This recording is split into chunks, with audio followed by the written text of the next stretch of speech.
Vamos por favor a Génesis 32, versículo 30. Génesis 32, 30. Ahí vamos a acabar de estudiar este capítulo. Dice: Jacob llamó a ese lugar Penuel, porque dijo: he visto a Dios cara a cara y todavía sigo con vida. El nombre del tema es Jacob lucha con Dios. Y es precisamente en lo que nos quedamos el miércoles pasado, ¿verdad?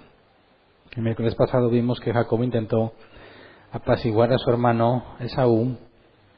Después de que habló con Labán, partió hacia Canaán, mandó un mensaje por medio de sus siervos a Esaú, diciéndole que estaba muy enriquecido, que no quería nada de la herencia, se puso en lugar de siervo, haciéndole ver a Esaú que no venía a reclamar nada de lo que le correspondía, ¿verdad?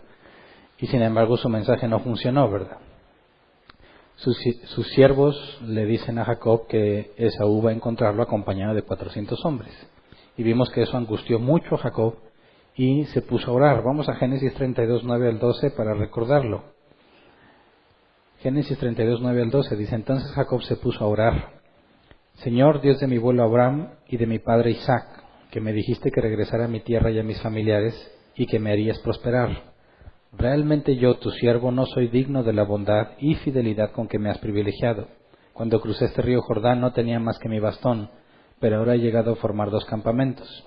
Líbrame del poder de mi hermano Esaú, pues tengo miedo de que venga a matarme a mí y a las madres y a los niños. Tú mismo afirmaste que me harías prosperar y que mis descendientes serían tan numerosos como la arena del mar, que no se puede contar. Así que quería que leyéramos esto porque es relevante para lo que vamos a ver el día de hoy. Pero vimos que después de orar decidió regalarle 550 animales sin contar las crías, ¿verdad? De las camellas. Y los separó en 3 grupos y los fue mandando grupo por grupo para que conforme Esaú se acercara fuese encontrando los regalos, ¿verdad? Mandó a todos, bueno, no a todos, mandó a muchos de sus siervos con los regalos y se quedó él solo con el resto de su familia y unos cuantos siervos más. Y lo último que vimos es que esa misma noche hizo que su familia y el resto de sus siervos cruzaran el vado o el río y se quedó solo. Génesis 32, 22 al 24 dice: aquella misma noche Jacob se levantó, tomó a sus 2 esposas, a sus 2 esclavas y a sus 11 hijos y cruzó el vado del río Jaboc. Una vez que lo había cruzado, hizo pasar también todas sus posesiones, quedándose solo. Entonces un hombre luchó con él hasta el amanecer. Y es lo que vimos, ¿verdad? Al final del miércoles pasado. Luchó con él hasta el amanecer. ¿Quién es este hombre que lucha con Jacob? Pues ya lo dijimos, ¿verdad? El nombre del tema es Jacob lucha con Dios. Así que este hombre es Dios, pero suena algo extraño, ¿no? Que esté luchando con Dios. Así que es muy importante ver lo que se narra para entender muchas cosas que no están a simple vista y que debemos analizar con cuidado para entender en qué consiste esta lucha con Dios, ¿verdad? Lo primero que debemos analizar con cuidado es que se queda solo, ¿verdad? Dios escoge o se asegura de poder tratar con Jacob a solas y luchó con él hasta el amanecer. La palabra aquí luchó es el hebreo abak y solo se utiliza 2 veces en toda la Biblia. Es en este versículo y en el que sigue. Y en los 2 versículos se nos traduce como luchar. Y esa es la única traducción que hay, luchar. Entonces Jacob está luchando con este hombre y esa palabra, curiosamente, solo se usa 2 veces. Y luchó hasta el amanecer. Ahora luchar hasta el amanecer implica que desde se quedó solo, aparece este hombre y empiezan a luchar. No se nos especifica qué tipo de lucha, ¿verdad? Pero supuestamente desde aquellos tiempos, o pensando un poco más en la lucha entre los griegos, era una lucha de fuerza, ¿verdad? No era una lucha de golpes, no era de dar gancho al hígado y derechazos y izquierdazos, no, era ver quién dominaba por fuerza. Recordemos que Jacob era muy fuerte. Vamos a Génesis 29, 2 al 3, para ver el contexto de lo que implica que estén luchando hasta el amanecer. Génesis 29, 2 al 3 dice: al llegar vio en medio del campo un pozo donde descansaban 3 rebaños de ovejas, ya que éstas bebían agua de allí. Sobre la roca del pozo había una piedra muy grande. Por eso los pastores corrían la piedra solo cuando estaban juntos todos los rebaños y luego de abrevar a las ovejas volvían a colocarla en su lugar sobre la boca del pozo. Y habíamos estudiado esto hace ya varias semanas, que se tenía que mover entre varios pastores, ¿verdad? Pero si vamos al versículo 10, Génesis 29:10, dice: en cuanto Jacob vio a Raquel, hija de su tío Labán, con las ovejas de éste, se acercó y quitó la piedra que estaba sobre la boca del pozo y les dio de beber a las ovejas. Y analizamos que para quitar él solo la piedra tenía que tener mucha fuerza. Ahora recordemos que en aquel entonces la fuerza no era medida por el volumen de los músculos, ¿verdad? Sino por la fuerza que se ejercía en los lomos, que es esta parte de aquí. Mientras más fuerza tuvieras en las piernas, en la cadera y en la parte baja de la espalda, más fuerte se te consideraba. Entonces no nos imaginemos a Jacob bien cuadrado, ¿verdad? Eso no aplicaba en aquel entonces. Era una fuerza que provenía principalmente de la cadera y la espalda baja para poder levantar cosas o para poder resistir la fuerza de otro. Entonces era muy fuerte, ¿verdad? Ahora también veamos, como decimos acá en México, que estaba bien correoso, porque recuerden que cuando le echa a Labán en cara lo mal que lo había tratado, decía que se quedaba todo el día en el calorón y luego se quedaba las noches en el frío, ¿verdad? Lloviera lo que sea, ahí estaba, entonces estaba resistente, ¿verdad? Estaba fuerte, no nada más de fuerza corporal, sino que era muy resistente a todas esas temperaturas extremas. Entonces, se topa con este hombre que todavía no se nos revela quién es, y toda la noche están peleando, están midiendo fuerza uno contra el otro, toda la noche. Se requiere mucha fuerza para estar luchando toda la noche, y Jacob era muy fuerte. Pero justo antes del amanecer, la pelea termina de forma abrupta. Génesis 32:25. Dice: cuando ese hombre se dio cuenta de que no podía vencer a Jacob, lo tocó en la coyuntura de la cadera y ésta se dislocó mientras luchaban. Ahora, cuando dice aquí que lo tocó en la coyuntura de la cadera, ahorita le voy a pedir a los de multimedia que me pongan dos imágenes que traje. Quisiera que cuando primero viéramos la palabra vencer, ese hombre se dio cuenta que no podía vencer a Jacob. La palabra vencer aquí es yakol, ser capaz, tener poder o prevalecer. Y luchaban, que es abak, que es la segunda vez que se usa esa palabra en toda la Biblia. Ahora, toda la noche están luchando, este hombre se da cuenta que no puede vencer a Jacob y lo toca en la cadera. La palabra tocó es el hebreo naga, que se traduce como tocar, alcanzar o golpear. Ahora imaginemos, golpearlo en la cadera mientras están luchando. Cuando nos dice aquí que la palabra hebrea es tocar, alcanzar o golpear, ¿qué hizo realmente? ¿Lo tocó, alcanzó ese lugar o lo golpeó fuerte? Veamos la aplicación de esta misma palabra en Génesis 26. Génesis 26 dice: sí, ya sé que has hecho todo esto de buena fe, le respondió Dios en el sueño. Por eso no te permití tocarla, para que no pecaras contra mí. Y aquí está la palabra tocarla, ¿verdad? Obviamente, Dios no está diciendo que a este filisteo iba a golpear a Sara, ¿verdad? Sino a tocarla. Y eso es lo que este hombre hizo con Jacob, tocó la cintura. Y esto dice que la dislocó. Ahora, ¿me pones por favor la imagen que se llama luxación, dislocación? Porque luxación es la separación permanente de las dos partes de una articulación. Se produce cuando se aplica una fuerza extrema sobre un ligamento, produciendo la separación de los extremos de dos huesos conectados. Y esto es lo que sucedió. Esta es la posición normal. Y esto es lo que le pasó a Jacob. Digamos que le desencajó la pierna completa con un toque. Ahora, ¿me ponen la siguiente imagen, por favor? Estas son radiografías reales y en 3D también, ¿verdad? Esta es una persona que sufrió la dislocación de esta pierna, la pierna derecha de él, ¿verdad? Y aquí vemos la posición que debiera tener la pierna normalmente y cómo quedó después de la luxación. Y aquí se puede ver más claramente en esta imagen 3D cómo salió hacia afuera, ¿verdad? El hueso, hacia adelante de él. Lo que provoca que la pierna tenga una rotación anormal, ¿verdad? Esto implica que al tener la pierna rotada así, jamás vas a caminar normal, jamás vas a poder ejercer fuerza sobre esa pierna. Ahora, lo que hizo este hombre, simplemente al tocarlo, provocándole cuando la definición de luxación es que tiene que ser un golpe fuerte para poder separarlo. Y que además encontré que es muy doloroso, a mí nunca me ha pasado, ¿verdad? Pero dicen que es muy doloroso, los registros que encontré dicen que es un dolor muy intenso. Entonces imagínate, están luchando toda la noche, va a amanecer y este hombre, cuando ve que va a amanecer, no Jacob, ¿verdad? Este otro hombre, cuando ve que va a amanecer, toca la cadera de Jacob y se la disloca. Ahora, imagínate que tú estás estás luchando, ejerciendo fuerza contra otro para tratar de derribarlo o mantenerte en pie y de repente te pasa eso en una pierna. ¿Crees que vas a poder seguir en pie o irías hasta el suelo? Vas al suelo, de puro dolor. Ahora, la pelea se acabó en un instante con un toque. Jacob queda totalmente derrotado después de eso, no se va a poder poner en pie. Entonces, la fuerza de este hombre era muy superior a la fuerza de Jacob.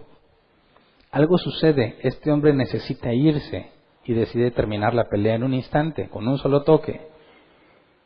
Es tal el poder de que nos deja ver que lo que pasó durante toda la noche no era real. Este hombre toda la noche estuvo limitando su propia fuerza. Su intención no era dañar a Jacob, lo hubiera hecho desde el principio. Un solo toque, desde que se le apareció, lo hubiera dejado con la cadera dislocada. Así que hay algo más lo que está pasando. Este hombre limitó su fuerza y está forcejeando con Jacob toda la noche. Esta no es una lucha de este hombre contra Jacob, es una lucha de Jacob contra este hombre, porque este hombre lo pudo vencer en cualquier momento. Así que algo está pasando, ¿verdad? El hombre decide marcharse. Génesis 32:26 dice, entonces el hombre le dijo, suéltame que ya está por amanecer.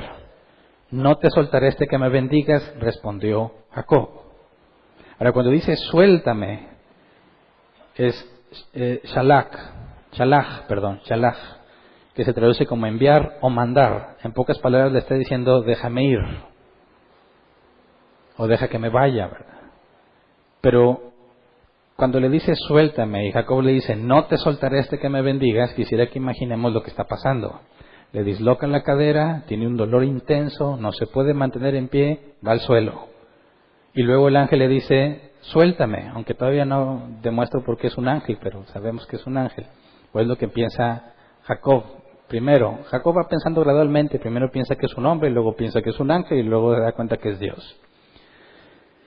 Pero entonces cuando le dice suéltame, y Jacob está derrotado porque no va a tener fuerza para incorporarse, no va a tener fuerza para seguir luchando, y sin embargo vemos que no lo suelta, entonces ¿cómo es que lo está agarrando? ¿De qué parte de este hombre está aferrado Jacob? Si está en el suelo tirado y se quiere ir y le dice suéltame, lo más probable es que está asido de los pies, ¿verdad? Y le está diciendo, no te soltaré hasta que me bendigas. Y esto es muy extraño. ¿Cómo puede ser que estén luchando toda la noche y luego este hombre le hace semejante herida, ¿verdad? Le disloca la cadera.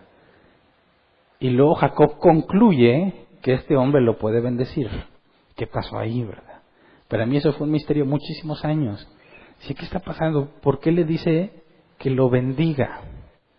Está peleándose con él toda la noche y luego lo acaba de derrotar. Ya no tiene esperanza Jacob y le dice, no te voy a soltar hasta que me bendigas. ¿Qué está pasando aquí, verdad? ¿Cómo es que llegó a la conclusión Jacob de que este hombre es mucho mayor que él? Mira, vamos a Hebreos 7:7. Nos dice algo interesante. Nos habla aquí cuando Abraham presenta los diezmos a Melquisedec. Dice Hebreos 7:7, es indiscutible que la persona que bendice es superior a la que recibe la bendición. Y eso desde los tiempos de Abraham, ¿verdad? Cuando Abraham le entrega los diezmos a Melquisedec y Melquisedec bendice a Abraham, el punto del autor de los Hebreos es que el propio Abraham sabía que Melquisedec era mayor a él, ¿verdad? Ahora, Jacob, cuando le pide una bendición a este hombre, ¿qué es lo que está reconociendo?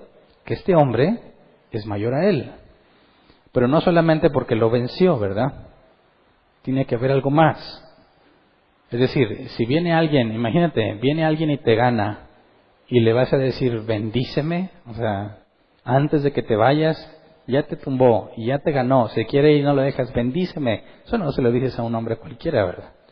No se lo dices a una persona que acaba de derrotarte, tiene que haber otra cosa. Y es interesante lo que dice el diccionario Cambridge Bible.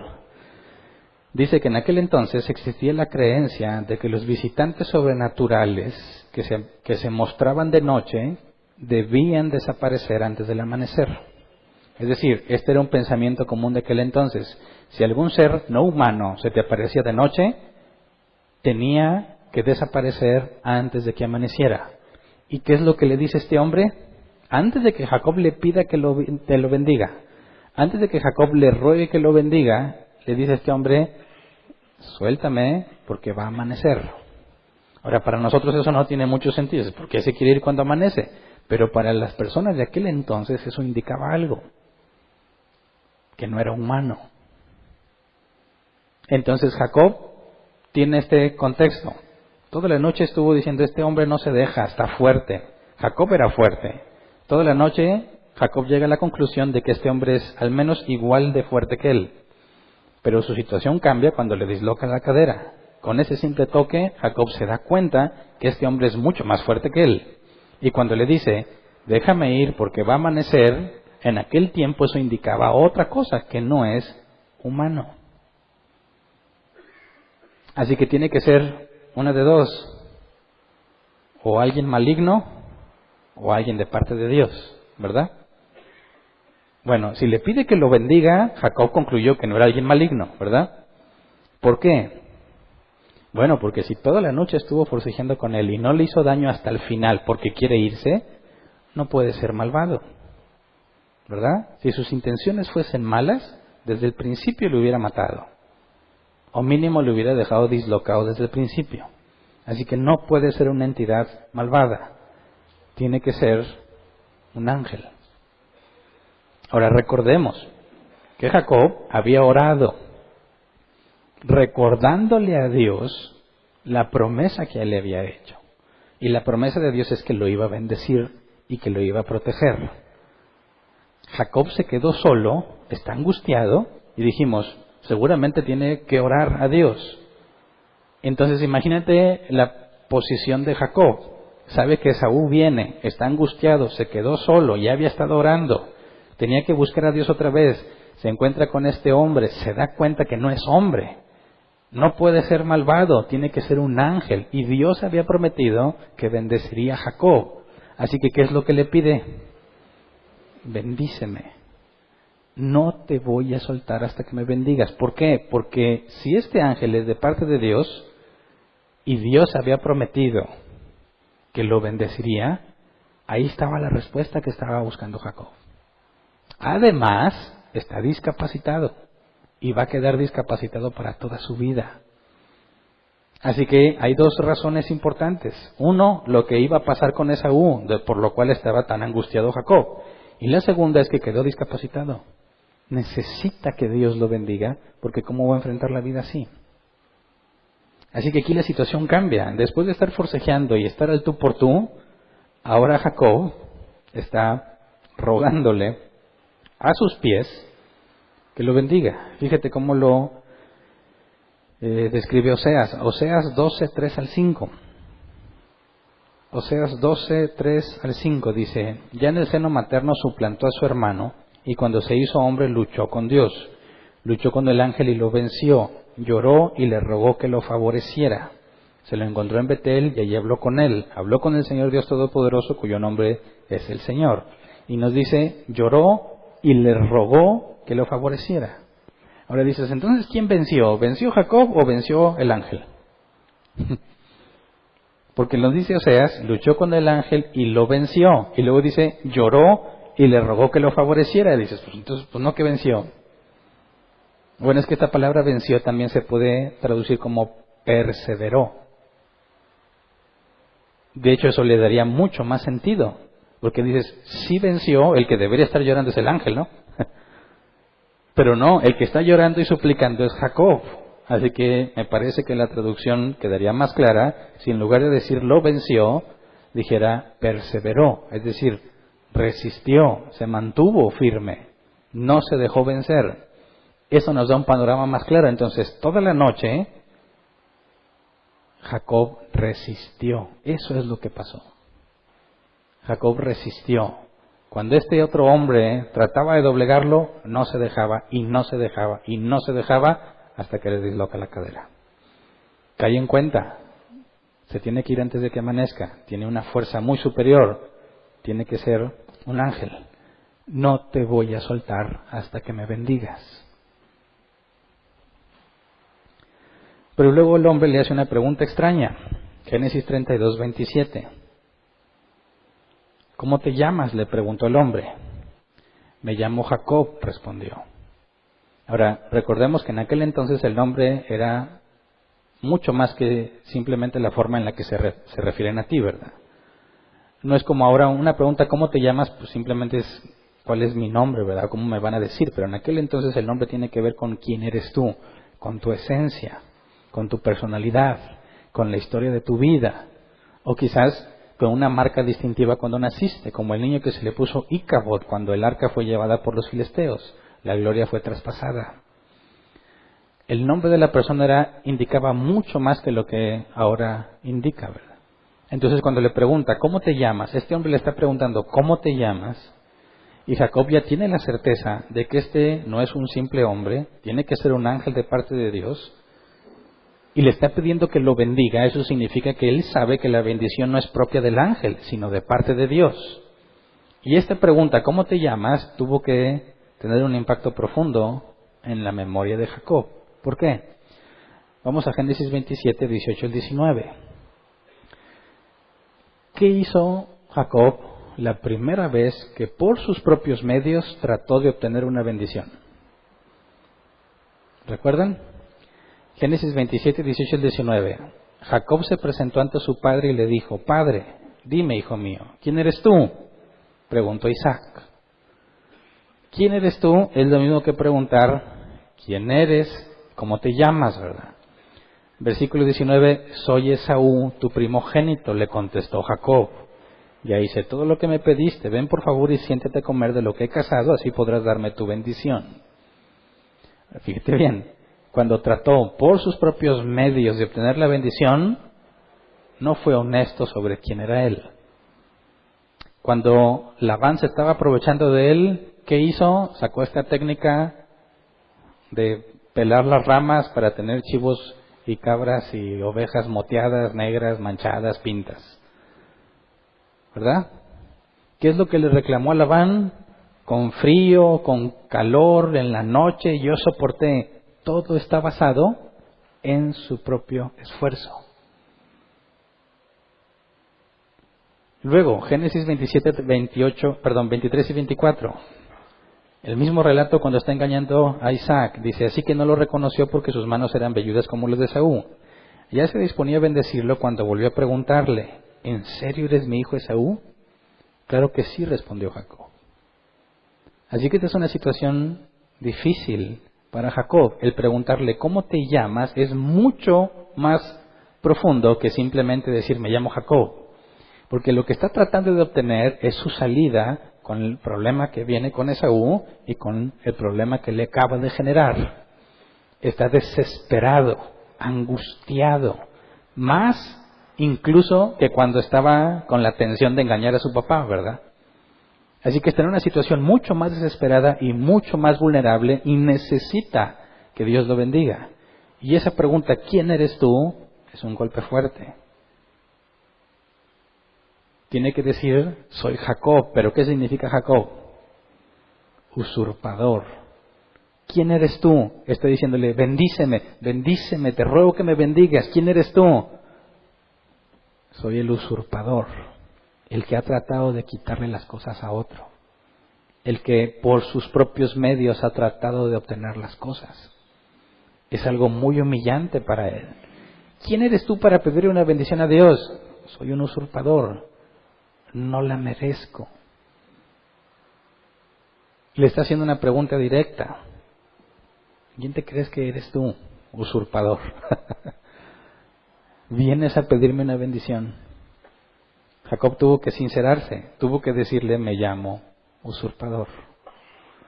Este es un punto de quiebre muy importante, porque todo lo que había hecho, engañando a Isaac, la forma en que trató de engañar a Labán, ¿verdad?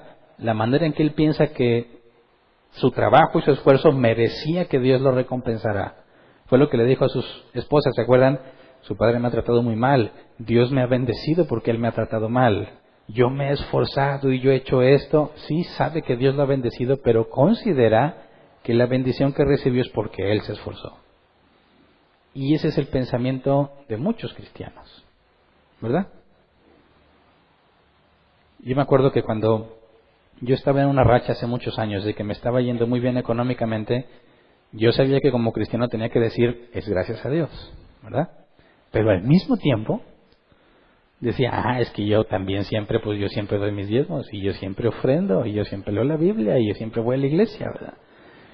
Y de forma arrogante yo dejé de decir muchas veces, el pobre es pobre porque quiere, por sonso, porque no tiene el conocimiento que yo tengo, porque si supieran que dándole a Dios me va a multiplicar, no serían pobres. Y decía, ¿por qué la gente es pobre? O sea, ya basta, no se aburren de ser pobres. Al grado, dices, gracias a Dios, pero es falso, porque estás confiando en lo que tú haces. Aún en la iglesia, dicen, la gloria sea para el Señor. Mentira del diablo, mentira del diablo. Por dentro estás convencido que porque tú lees libros, que porque tú consultas el original, porque sabes griego, que porque... Y piensas que por eso te va bien, piensas que por eso Dios te bendice. Falso. ¿Quién eres tú? Cualquiera que diga, yo soy hijo del rey, está por los suelos, está perdido. Soy un vil gusano de la tierra. No merezco nada. No soy nadie para pedirle a Dios. No soy nadie para que me bendiga. Y eso es lo que termina diciendo Jacob. Soy un usurpador.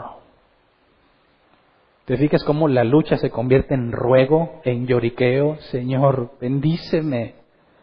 Se le acabó su fuerza. Ya no va a poder lograr nada por cuenta propia.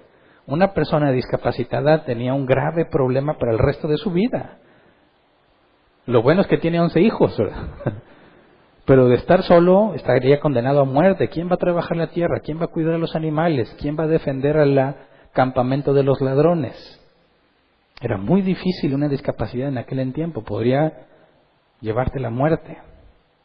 Así que Jacob está totalmente humillado por primera vez en su vida. Se muestra tal como es. Soy un usurpador. Este es el punto de quiebre que Dios planeó durante toda la vida de Jacob y lo ejecutó justo antes de regresar a Canaán. Justo antes de enfrentarse a su hermano Esaú. Así que reconoce que está totalmente perdido, incapacitado y próximo a su muerte porque ahí viene Esaú, ¿verdad? Se muestra tal como es. Y entonces este hombre le dice algo inesperado, Génesis 32:28. Entonces el hombre le dijo, ya no te llamarás Jacob, sino Israel, porque has luchado con Dios y con los hombres y has vencido. Y bueno, ¿venció o no venció? ¿Quién es el vencedor en esto? ¿Jacob? Yo no veo a Jacob como vencedor. De hecho, la situación en la que se encuentra es la de un perdedor, ¿verdad? Por eso es que la traducción no es muy clara en este sentido. La palabra Israel, Yisrael, Dios se esfuerza. O se puede traducir como poder de Dios. Y ese es el problema, las posibles traducciones que hacen que no quede muy claro. Yo me acuerdo que cuando me enseñaban a mí sobre esos pasajes me decían, mira, Jacob venció y le ganó a Dios. O sea, Dios no se esperaba que Jacob fuera a ganar, lo sorprendió. Y cuando tú sorprendes a Dios, te bendice. Y ahí ando buscando la manera de sorprender a Dios. ¿Cómo lo sorprendo? Y me decían, te doy buenas ideas, sorpréndelo con una ofrenda muy grande. Miren, qué conveniente, ¿verdad? Y oye, qué buena idea. Y ahí voy yo sí, lo voy a sorprender. Sorpresa, Dios.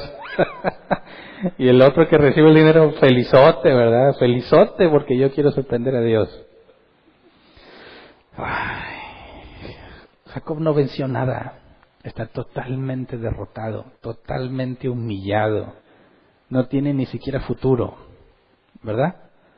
¿Qué significa esto de que porque luchaste con Dios y con los hombres ya has vencido? La palabra luchar, sará, persistir, esforzarse, perseverar. Vencido, yacol, ser capaz, tener poder. Esto indica que puede haber otra traducción. En lugar de vencer, también puede ser perseverar o tener poder. Así que yo busqué otras posibles traducciones y te voy a leer 3 traducciones distintas de distintos diccionarios. El comentario de Ellicott dice que la traducción válida también sería así, porque tú eres un príncipe con Dios y con los hombres. Ahora, ¿qué significa Israel? Dios se esfuerza. ¿Desde dónde sacaste lo de príncipe? Bueno, porque esa misma palabra también tiene otras traducciones posibles. Por ejemplo, el que se esfuerza con Dios, o príncipe de Dios, uno poderoso. No nada más, Dios se esfuerza. Entonces, esta es la parte en la que puede ser confuso, ¿verdad? ¿Realmente Dios se esforzó? No, el que se estuvo esforzando toda la noche fue Jacob. Y este ángel, que Dios se va a dar cuenta, Jacob, que era Dios, lo venció en un simple toque. Así que no significa que Dios se esté esforzando, ¿verdad? Cuando le cambia el nombre, puede decir el que se esfuerza con Dios. Eso sí describe lo que estuvo haciendo Jacob toda la noche, ¿verdad? Esforzándose por no ser vencido. O príncipe de Dios, uno poderoso con Dios, significaría la bendición que Dios le ha dado. Pero decir Dios se esfuerza me parece que es contrario al contexto, ¿verdad? Entonces, cuando dice, porque has luchado con Dios y con los hombres y has vencido, otra posible traducción según el diccionario Cambridge Bible, dice, tú has tenido poder con Dios y prevalecerás contra los hombres. Y esto tendría sentido para el contexto de lo que pasa o lo que va a pasar con Esaú. Si esta traducción es válida, dice, tú has tenido poder con Dios, hablaría de lo que Dios le ha prometido. Y cuando dice, y prevalecerás contra los hombres, le daría respuesta a lo que va a pasar con Esaú, a lo que pasó con Labán, ¿verdad? Otra posible traducción, el comentario Pulpit, dice, porque como príncipe tienes poder con Dios y con los hombres y has prevalecido. Y bueno, no me explica mucho esta, ¿verdad? Pero las otras dos creo que explican muy bien el contexto de lo que está pasando. Y son traducciones válidas. Entonces, me gustan más estas, ¿verdad? Tú has tenido poder con Dios y prevalecerás contra los hombres, o porque tú eres un príncipe con Dios y con los hombres. Ambas me parece que explican mejor el contexto de lo que está pasando en la vida de Jacob. Ahora, el hecho de que le esté cambiando el nombre tiene que también hacer eco en la mente de Jacob. Cuando vimos al principio que Jacob oró, dice, Dios de mi padre Abraham. Pero al decir Abraham, tiene que tener en la mente que no se llamaba así, ¿verdad? Se llamaba Abraham. Y Dios le cambió el nombre a Abraham. Ahora, se encuentra con alguien que no es un hombre, que parece que es un ángel, que le cambia el nombre. ¿Qué referencias tiene de cambios de nombres? Pues su abuelo Abraham. Así que le pregunta, versículo 29, Génesis 32, 29, ¿y tú cómo te llamas?, le preguntó Jacob. ¿Por qué preguntas cómo me llamo?, le respondió el hombre, y en ese mismo lugar lo bendijo. No quiso responderle. ¿Por qué? Pues puede ser distintas razones. Número 1, él puede reservarse el revelarle su nombre a quien él quiera, ¿verdad? No a cualquiera se lo tiene que decir. Vemos que más adelante Dios se reserva el nombre para más adelante, en los tiempos de Moisés. Otra opción es porque debió ser obvio para Jacob. ¿Por qué me preguntas cómo me llamo? Te está cambiando el nombre. ¿Quién es el que había hecho eso? En los que han recibido la promesa, Dios, en el caso de Abraham. No habría por qué dudarlo, ¿verdad? ¿Quién es? Y de hecho así concluye Jacob, que es Dios. Versículo 30, Jacob llamó a ese lugar Penuel porque dijo, he visto a Dios cara a cara y todavía sigo con vida. Por eso me parece que más que reservarse el derecho de decir quién es, al momento de cambiar el nombre de Jacob a Israel, Jacob debe tener claro que se trata de Dios, quien le cambió el nombre a su abuelo a razón de la promesa que recibió, la misma promesa que Jacob recibió. Entonces, dice, he visto a Dios cara a cara y todavía sigo con vida. En esto caí en cuenta que no era un ángel tampoco. ¿Qué era? Dios. ¿Pero cómo que era Dios? Una teofanía. Recuerdan que es una teofanía, ¿verdad? O sea, cuando está luchando con este hombre, que lo que entendimos es que Jacob está resistiendo, ¿verdad? No se deja vencer, porque el hombre no estaba batallando con Jacob. Lo pudo vencer en cualquier momento, así que es un trato con Jacob. Jacob no se rinde y no se rinde y no se rinde. Pero mientras está luchando con Dios, ¿se quedó solo el cielo? Es decir, ¿ya no había nadie en el trono que vio Juan en Apocalipsis? No, pues no, porque estaba ahí con Jacob. No, claro que no. Dios no puede dejar de ser Dios, ¿verdad? Si Dios es omnipresente, no puede de repente volverse finito. Lo infinito no cabe en lo finito. Cuando hablamos de una teofanía, no estamos diciendo que Dios dejó el cielo y vino aquí a la tierra y dejó solo todo lo demás. No, no estamos hablando de mitología griega, que cuando Zeus llegaba a reproducirse con las mujeres de la tierra se quedaba solo el Olimpo. No estamos hablando de eso. Una teofanía es una manifestación física de Dios. Pero notemos, ¿era realmente un hombre? No era un hombre. Parecía un hombre. Durante la noche mostró tener fuerza similar a de un hombre, pero lo estaba ocultando, ¿verdad? Así que no era un simple hombre. Parecía hombre, pero no era hombre. Y es lo mismo que pasa con los ángeles. Los ángeles que vio Abraham, 2 hombres, parecían hombres, pero no son hombres, ¿verdad? Entonces, cuando dice, todavía sigo con vida, eso es otra cosa muy interesante. Si Dios le cambia el nombre, le habló, lo bendijo, de acuerdo a la promesa que le había hecho, y la promesa indica que va a tener muchos descendientes, que va a poseer la tierra, eso implica que Dios de manera indirecta le está confirmando que no tiene de qué preocuparse con Esaú. ¿Me explico? Así que fíjate qué manera de responder la de Dios. Lo que Jacob quería saber era qué onda con Esaú, si lo iba a ayudar o no. ¿Y qué hizo Dios con Jacob? Lo regeneró. Lo hizo una nueva criatura y le cambió el nombre. Jacob, desde este momento, ya no es el mismo. Fue transformado. ¿Cuánto tiempo pasó? Muchísimos años. Y vamos a ver que eso Dios mismo lo va a hacer después con Judá. Judá va a cometer muchos errores y va a hacer muchas cosas y después de mucho tiempo Dios lo cambia. Pero los va a cambiar. Génesis 32, 31 al 32. Cruzaba Jacob por el lugar llamado Penuel cuando salió el sol. A causa de su cadera dislocada iba rengueando. Por esta razón los israelitas no comen el tendón que está en la coyuntura de la cadera porque a Jacob se le tocó en dicho tendón. Aquí la palabra rengueando es sala, que se traduce como cojear. Entonces Dios no lo sanó, ¿verdad? Le disloca la cadera, tiene un dolor intenso. Jacob le dice, bendíceme, y Dios dice, sí, te voy a cambiar el nombre. Y ya. ¿Y su cadera? Así se queda. Oye Dios, pero estoy de viaje, ¿verdad? Tengo que llegar a Canaán. Digo, todos los hombres de aquel entonces llevaban un bastón, ¿verdad? Un cayado para el terreno donde van caminando y para rescatar a las ovejas, ¿verdad? Así que si va cojeando, pues de perdido tiene que ir apoyándose en algo. Pero Dios no lo quiso sanar, no lo sanó y lo dejó así de por vida. Esto debe recordarnos lo que le pasó al apóstol Pablo. Vamos a 2 Corintios 12, 7 al 10. Porque nos puede dar la respuesta de lo que está sucediendo con Jacob. Si preguntaras por qué Dios no lo sanó, digo, le cambia el nombre, dice que lo va a bendecir, pero no lo sana. Dirían algunos cristianos, mi Dios no haría eso. Mi Dios no quiere que esté enfermo.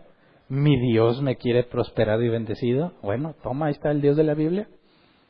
que no sanó a Jacob, y 2 de Corintios 12, 7 al 10 dice, para evitar que me volviera presumido por estas sublimes revelaciones, una espina me fue clavada en el cuerpo, es decir, un mensajero de Satanás para que me atormentara.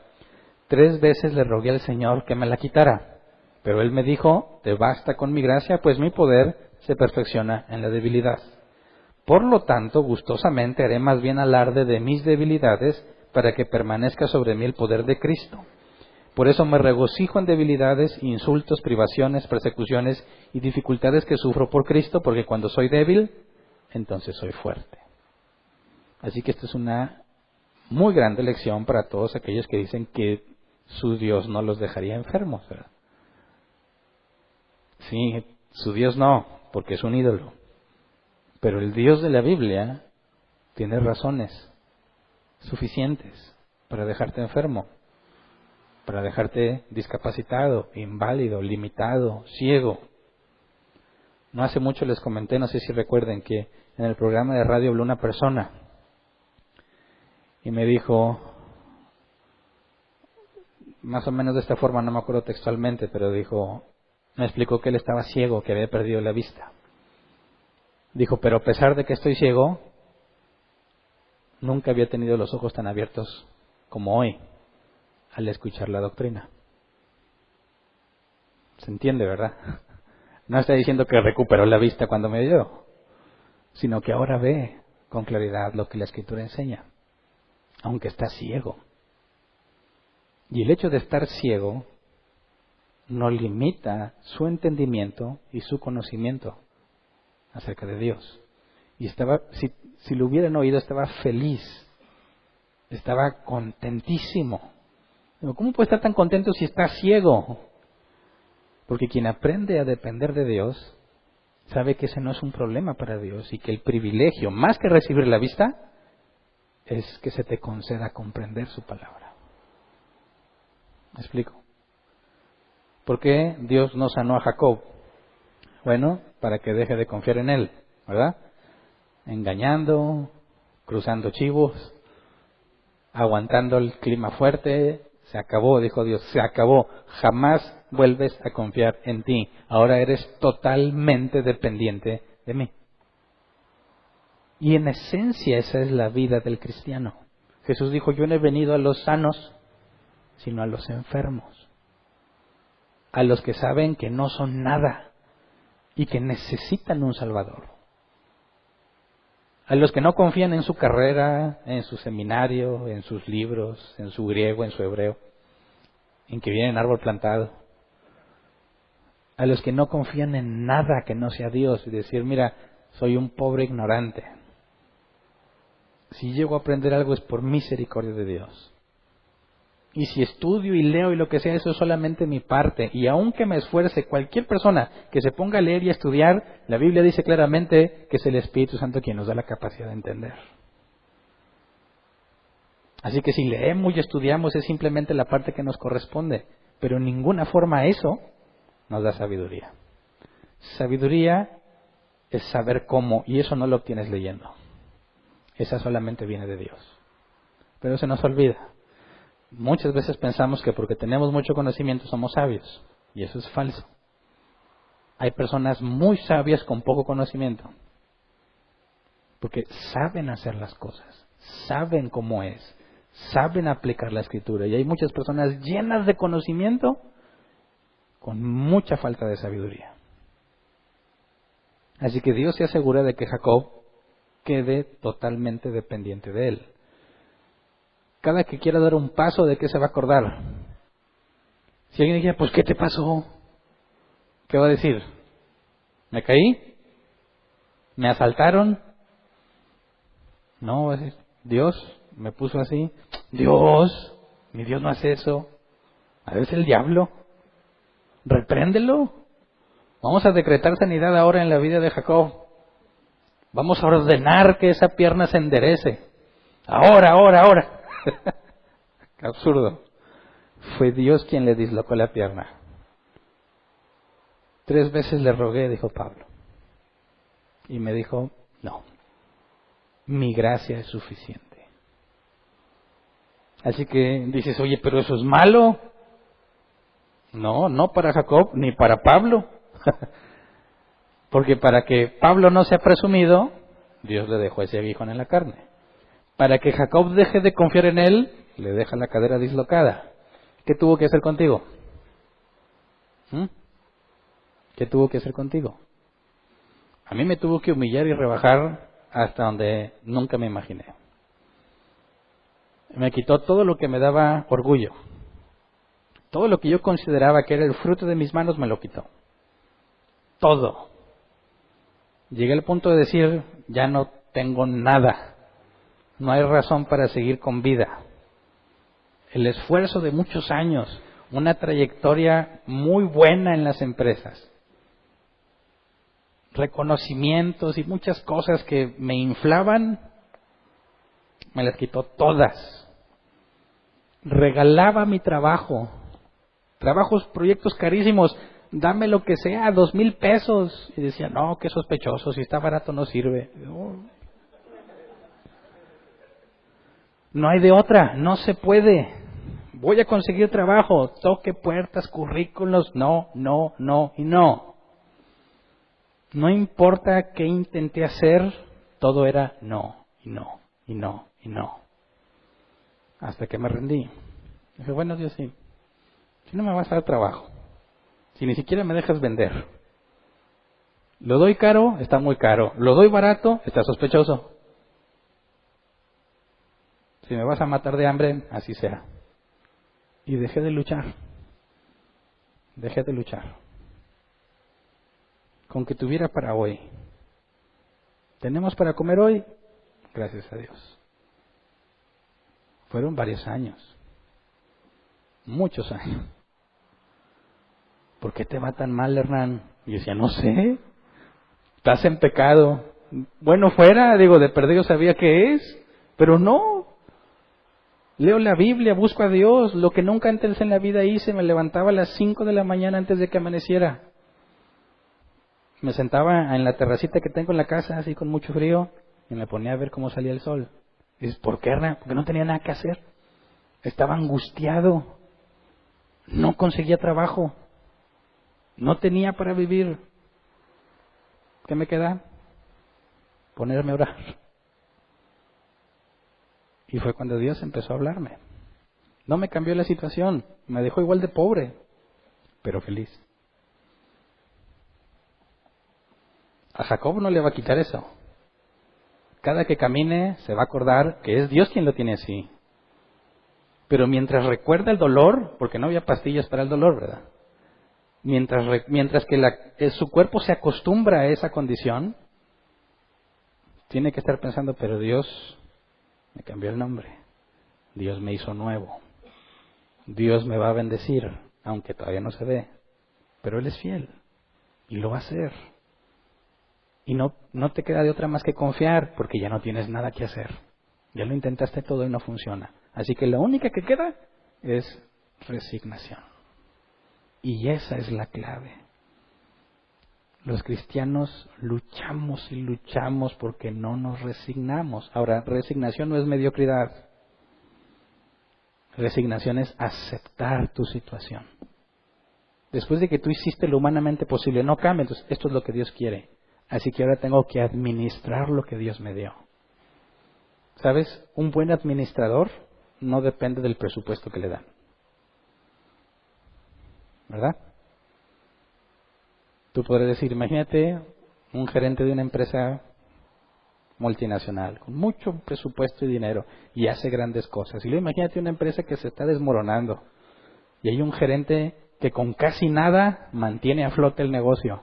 ¿Quién es mejor gerente? ¿El que maneja mucho dinero o el que casi sin nada mantiene las cosas funcionando?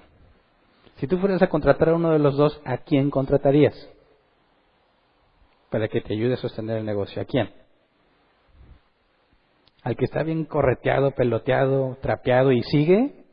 ¿O al que está acostumbrado a lo mejor? Dice que se quiere comprar de lo mejor y pide presupuesto para todo y está acostumbrado a derrochar. Le queda muy bonito, pero porque hay mucho dinero. Pero el que hace las cosas bien con poco, ese es el que sabe administrar. Es lo mismo en el ámbito cristiano. Dios quiere que seas un buen mayordomo. Eso no indica que te va a dar mucho, sino que, como dicen las palabras de Jesús, si en lo poco fuiste fiel, en lo mucho te pondré.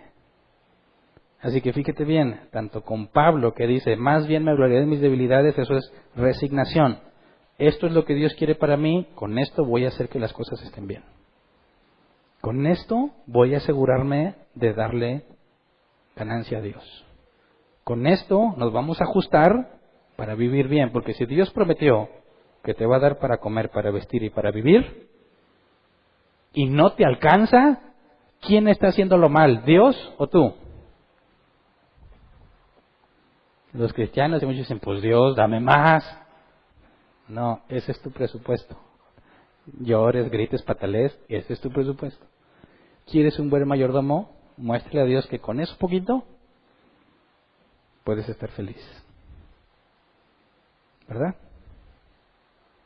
Jacob ahí va caminando a tratar de alcanzar a su familia, ¿verdad? Cruzaron todos. Todos diciendo, mira que este se quedó atrás, es el más protegido de todos, ¿verdad? Ya lo vimos el miércoles pasado. Van los del primer grupo y esos van más nerviosos que todos los demás, porque son los primeros que se van a encontrar con los 400. Mira que Jacob, qué tranquilo. Allá el último, protegidote. Él tiene toda la opción de correr cuando empiece el desastre. Y luego lo ven llegando todo chueco. Pues, ¿qué te pasó, verdad? ¿Qué te pasó? Me encontré con Dios. Pero luego me dislocó. ¿Por qué? Porque me cambió. Jacob y Pablo quedaron marcados de por vida. Y eso es lo que te deseo con todo mi corazón. Que te encuentres con Dios y te deje marcado de por vida. Para que no vuelvas a ser presumido. Para que no vuelvas a ser orgulloso. Para que no vuelvas a ser celoso. Para que no vuelvas a ser negligente. O mentiroso. O ratero. Pervertido. Lujurioso. De todos los pecados que puedes cometer. Cuando Dios trata contigo, jamás vuelves a ser el mismo. Y muchos necesitan eso. ¿Verdad? Así que, sí, Jacob va a quedar lisiado para toda su vida. Pero con una comprensión muy parecida a la de Job. De oídas te había oído, mas ahora mis ojos te ven. Vamos a ponernos de pie y vamos a orar.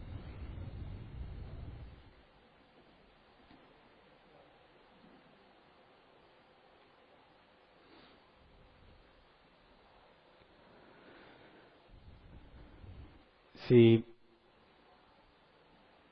encontramos en la Escritura, igual Pedro, David, todos han tenido un momento fundamental, recién fueron regenerados o ya siendo regenerados.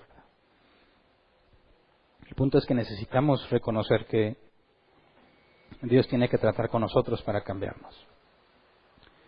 Y eso es lo que debiéramos pedirle, ¿verdad?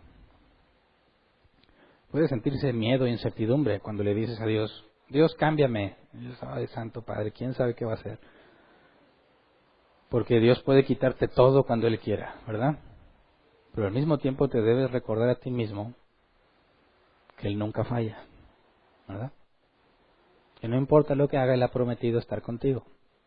Así que deberíamos de pedir con confianza. Señor, como decía el salmista, examíname, ve en mí si hay camino de perversidad. No me dejes como soy, cámbiame. Y eso es lo que debiéramos pedirle hoy, ¿verdad? Toda la vida de Jacob estaba diseñada en este punto. Y de aquí, aunque va a seguir cometiendo errores, es otra persona, ¿verdad? En la regeneración, asumiendo que todos han sido regenerados, hubo un cambio radical en sus vidas. Pero no significa que Dios ya acabó, ¿verdad? Aún necesita cambiar muchas cosas de nosotros. Así que pidámosle en su misericordia eso. Que Dios nos quite todo lo que estorba y que lo haga como Él quiera. Y si mientras dices eso te llega a la mente algo que no quieres perder, más vale que te arrepientas. Porque eso que no quieres perder es lo que más amas.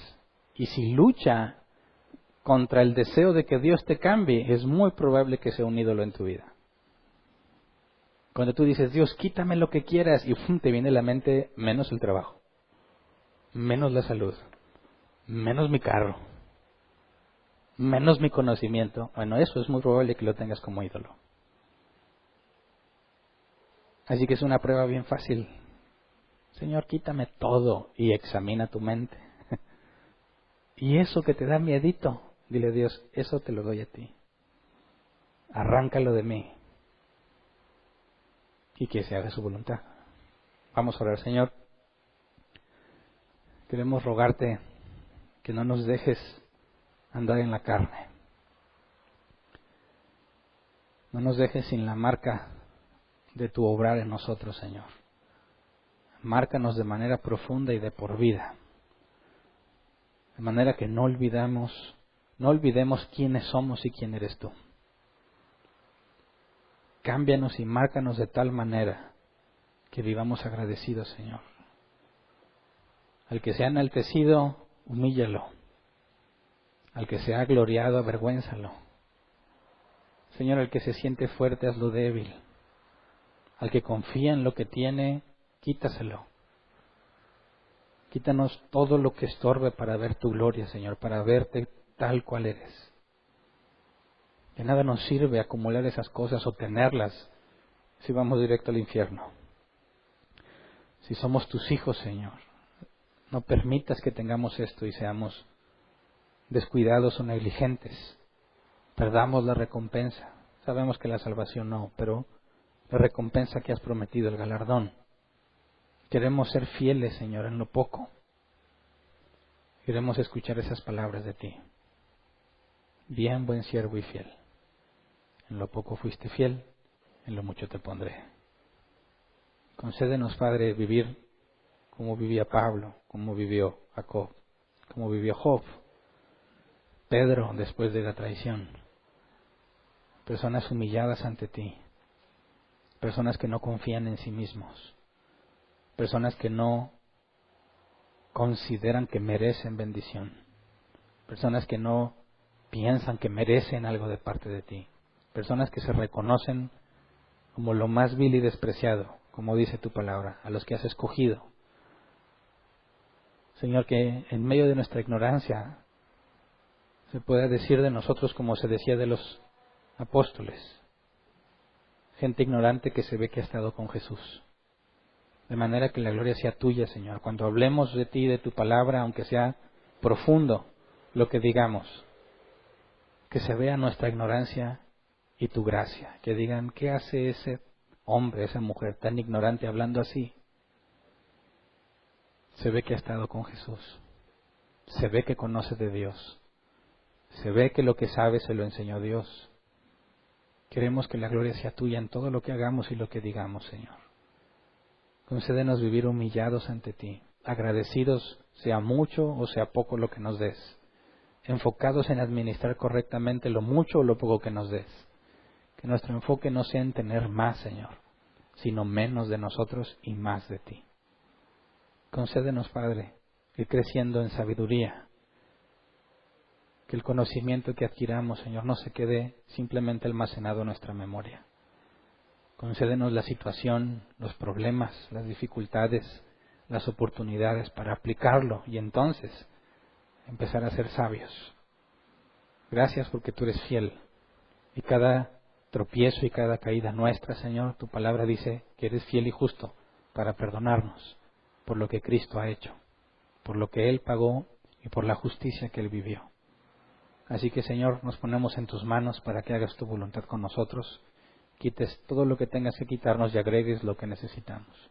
Todo esto te lo pedimos en el nombre de tu Hijo Jesús. Amén. Pueden sentarse. Sección de preguntas. Si alguien tiene una pregunta, levanta su mano y le llevan el micrófono. Tenemos 15 minutos y si queda tiempo respondemos las posibles preguntas que hay en línea. ¿Alguien tiene una pregunta? Allá atrás.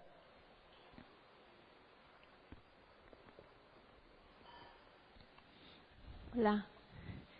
Hernán, ¿cómo refutarías o responderías cuando una persona te dice que Dios le cambió el nombre? Se llama María y Dios le habló y le dijo que se llamaba Débora y que ya no le van a hablar así, de esa manera. Te digo porque me pasó y realmente no supe cómo responderle sabiamente. O sea, realmente me quedé callada y dije, Dios, ten misericordia, pero fue que dije. Bueno, tenemos a Noemí cambiándose el nombre. Ya no me llame Noemí, ahora llámeme Mara, amargada, ¿verdad? Ajá. Dios no se lo cambió, ella sola se lo cambió. Sí. Dios es soberano y Él hace lo que le plazca, así que bíblicamente no podemos decir que no se lo cambió, ¿verdad? Pero lo que sí podemos evaluar es la transformación que debe tener.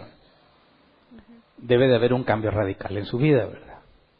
Y tiene que haber una diferencia clara de quién era y quién es. Ahora, si asegura que Dios la cambió, entonces debería ser muy evidente el cambio en su vida. Y eso es lo que tendríamos que esperar. Al momento en que sea la misma persona que era antes, dice, pues no, que Dios te cambió. ¿Cierto? Pero si realmente ves un cambio radical en su vida, podemos dar el beneficio de la duda, a ver cuánto le dura. Y si es constante, entonces podríamos decir, Dios la cambió. ¿Me explico? Gracias. ¿Alguien más?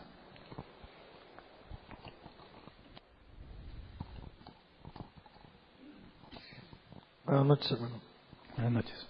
Oye, ¿cómo conciliamos la parte donde Jacob asegura que vio de cara a cara a Dios? En el versículo 30. Uh-huh. Y en primera de Juan 4:12 dice que nadie ha visto jamás a Dios. Uh-huh.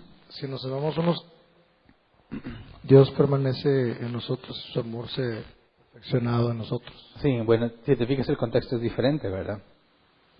Nadie puede ver nadie puede ver a Dios, eso tendríamos que verlo en tres sentidos. Número uno, es imperceptible, ¿verdad? Porque es eterno, omnipresente, infinito, no hay forma de verlo, no tiene materia ni ocupa un lugar en el espacio. Dos, la justicia que tiene Dios, ¿verdad? Si yo me presentara ante Dios a verlo, me condenaría de inmediato, a menos que sea su hijo. Entonces, de ahí radica el temor de las personas del Antiguo Testamento. He visto a Dios cara a cara. Ellos saben que es imposible ver a Dios, pero ven o hacen referencia a la teofanía, a lo que Dios les permitió ver. Y no están hablando, o sea, no les preocupa tanto la teofanía, sino su pecado. Cuando dicen, me encontré con Dios cara a cara y sigo con vida, el asombro no es, pude verlo, sino, me dejó vivo, porque debió haberme matado, ¿verdad? Porque la paga del pecado es muerte. Entonces, el asombro en estas teofanías es que no se les juzgó culpables, sino que se les declaró inocentes. Cuando habla, nadie ha visto a Dios, bueno, ahí habla de otro sentido muy distinto, ¿verdad? Jesús dijo, si me has visto a mí, has visto al Padre. Esa es la referencia que vemos en Jacob, o en Abraham, o otro personaje más adelante, ya no me acuerdo cómo se llama, que se topa con el ángel de Jehová y lo ve y dice lo mismo, ¿verdad? Pero hay que entender el contexto para ver qué sentido se refiere. Gracias. ¿Alguien más?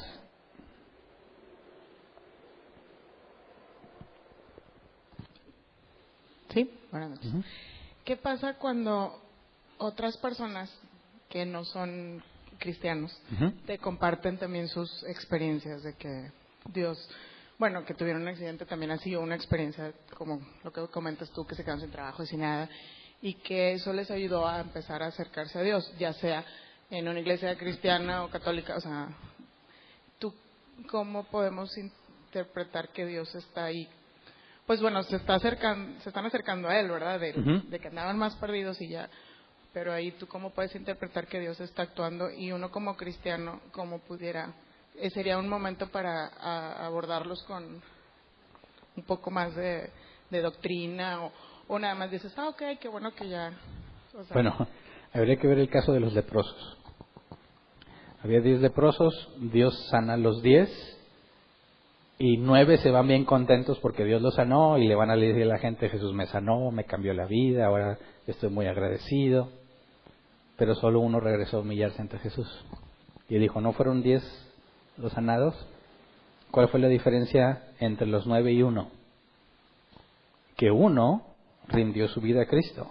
Los otros siguieron agradecidos y no dudo que hayan dado testimonio, pero no rindieron su vida a Cristo. Uno es el que nació de nuevo, los otros 9 nomás van a estar agradecidos el resto de su vida. Cuando alguien dice que Dios hizo un milagro, tú tendrías que ver, bueno, no dudo que Dios le haya hecho el milagro, no puede venir milagros de otra parte, excepto en los días de la gran tribulación donde se le va a dar poder a Satanás. Pero por lo pronto no hay nada que indique que Satanás pueda hacer estas cosas. Ahora, que Dios los haya sanado, qué bueno, ¿verdad? Pero si no ves sus vidas humilladas a Dios, es lo mismo que los 9 leprosos.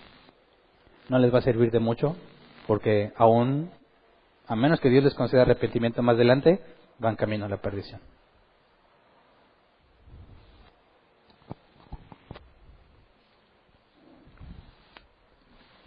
Buenas noches. Con respecto a las teofanías, ¿hay alguna restricción bíblica? Digo, en los tiempos modernos, ya sabemos que Satanás puede actuar, como no hay ninguna, sí cabe esa posibilidad en la actualidad, como pues, tal. Sí, bíblicamente no hay forma de negarla, ¿verdad? En que, partiendo de la soberanía de Dios, Él puede hacer lo que le plazca.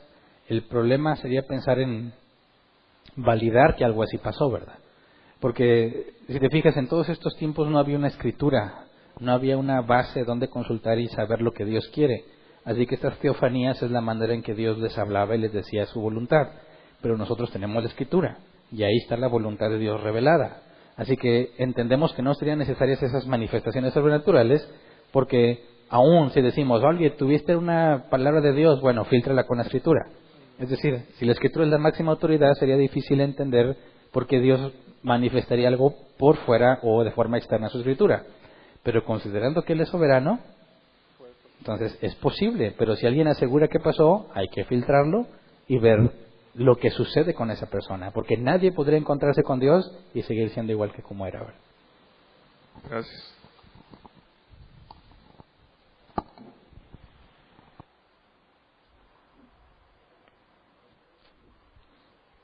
Ahí va el otro. Bien. No sé si me quedó claro. Entonces, ¿concluyes tú que esta fue una teofanía o fue real, físicamente hablando? Bueno, yo creo que una teofanía es real para el que la percibe. La zarza ardiendo o los hombres con los que habló Abraham. Lo que niego es que realmente haya sido un humano, ¿verdad? Para tener un humano se requiere el alma y la carne, ¿verdad? Y cuando Dios se manifiesta en una teofanía, aunque parece ser humano, no es por definición humano, lo mismo que con un ángel, ¿verdad? Entonces, es real para Jacob, quien estuvo peleando con él, pero no era realmente un hombre, ¿verdad? Dios encarnado, eso sucede hasta cuando viene en naturaleza humana con Cristo. Lo que percibió Jacob era una teofanía, no un hombre como tal. ¿Me explico? Entonces, dice ahí que él en ese momento estaba solo, ¿no? Uh-huh. Él estaba ahí orando y luego pasan otros detalles y luego se encuentra un hombre. Uh-huh. Entonces ahí empieza su teofanía. Bueno, y habría que verlo de dónde sacó esa historia Moisés, ¿verdad? Pero bueno, el hecho de que indica también a que fue algo real es la dislocación, la luxación de la cadera, ¿verdad? Si hubiese sido una visión o un sueño, no habría congruencia entre lo que pasó físicamente. El hecho de que haya sido deslocada su cadera indica que fue algo real y no una visión.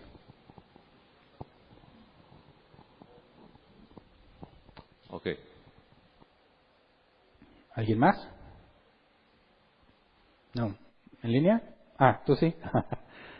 Pensé que apuntabas hacia arriba. Digo, ay, señora. Sí, también. Pastor, buenas noches. En uno de los capítulos anteriores de Génesis tocaste el nombre Jacob, pero de una forma distinta, y quería preguntarte si existía, sigue siendo válido aplicar esa dualidad en que cuando nacen los mellizos uno nace agarrado del talón, en este caso es Jacob, y significa que nace como aquel que se agarra el talón. De hecho había explicado que por eso se le llamaba también usurpador, porque el tratar de agarrar el talón era como que trataba de quitarle la primogenitura. Entonces no es que literalmente se traduzca como usurpador, Pero eso es lo que se dedujo al ver que había agarrado el talón. Muy bien. Gracias. ¿Hay preguntas en línea? ¿Sí?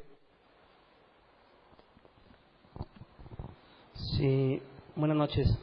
Dice, ¿cómo determinar hasta dónde se puede luchar o cuándo dejar de hacer pensando que haces las cosas buscando a Dios? Bueno, hasta que ya no puedas más. Porque si aún puedes, no vas a estar en paz. Es decir, esto es complejo. Es decir, cuando tú tratas de esforzarte y crees que todavía hay posibilidades, las vas a intentar. Porque si no las intentas, vas a tener un cargo de conciencia muy grande diciendo, pude haber hecho esto, pude haber hecho lo otro. Entonces, lo que hay que tener en claro es que tienes que tocar todas las alternativas que puedas, ya que sabemos que Dios siempre nos da una salida y esa salida puede ser algo que tú hagas. Pero cuando ya en tu entendimiento intentaste todo lo que era posible sin descuidar lo más importante, ¿verdad? Es decir, si hablamos de una crisis económica, los hombres tienden a dejar el hogar por trabajar. Y dices, bueno, Dios ya me bendijo porque me dio trabajo, pero es difícil de verlo así porque ahora tu familia tiene un problema más grave, que es que tú no estás. Y Dios no te daría algo para dejarlo más valioso, ¿verdad? Entonces tienes que buscar tener un equilibrio entre no descuidar lo que Dios te ha dado, estar agradecido con lo que tienes y estar intentando alternativas que no perjudiquen lo que ya tienes. Y si no las encuentras, entonces tienes que saber que esa no es la forma de buscarla y tienes que empezar a buscar a Dios en oración para que te manifieste su voluntad. Es decir, la parte difícil es dejar de hacer, sobre todo cuando los hombres luchamos por tener el sustento que la familia necesita, porque hay pasajes que dicen que es peor que un incrédulo el que no provee para su casa, y eso se vuelve algo muy difícil de llevar. Pero cuando tú ya intentaste todo lo humanamente posible sin descuidar lo más importante, entonces puedes llegar a la conclusión que ese no es el camino. Puedes buscar a Dios y esperar a que se manifieste, pero por lo pronto te aseguro que en esos tiempos en los que no hay nada, Dios te va a demostrar que nunca te abandona. De una u otra forma caen cosas. O llega alguien de visita con comida y dices, gracias a Dios porque no había nada. O te invitan a algún lado, o de repente cae dinerito de maneras extrañas, pero yo puedo asegurarte que nunca me quedé un día sin comer nada. Siempre hubo que comer, Dios siempre se manifestó. El problema es que a mí no me gustaba, yo quería más, hasta que acepté que cada día Dios hiciera llegar de alguna forma lo que íbamos a comer, es cuando las cosas empezaron a cambiar. Ok. Otra pregunta, bueno, no sé si, creo que no escuché la transmisión del principio, pero bueno, la pregunta ahí va. Dice, ¿por qué Dios baja a pelear con Jacob? Bueno, para llegar a este punto de humillarlo, de cambiarlo, cambiarle el nombre, cambiarle la vida y demostrarle que lo importante es contar con Dios y no con su poder. Para eso estaba diseñado. ¿Es todo? ¿Aquí hay otra? Buenas noches. Buenas noches. ¿Existe alguna relación entre el nacimiento carnal de Jacob con el, bueno, comentabas que era una posibilidad que se había aferrado al pie de Dios, por así llamarlo, ¿no? No, bueno, cuando nació naturalmente se agarró al talón de Saúl, ya entiendo. pero cuando peleó con el ángel se agarró a los pies, que existe la posibilidad. ¿Tiene que haber una relación ahí de nacimiento carnal con nacimiento espiritual? La Biblia no lo especifica. De hecho, el hecho de que tratara de agarrar el talón lo ven más como maldad, ¿verdad? Como que mira, quiso robarse el primer lugar. No hay ningún profeta mencionando eso como algo positivo, ¿verdad? Más bien era algo vergonzoso para Jacob, así que no me parece que haya algún paralelismo en esas cosas. ¿Alguien más? Bueno, ya no queda suficiente tiempo, ¿verdad?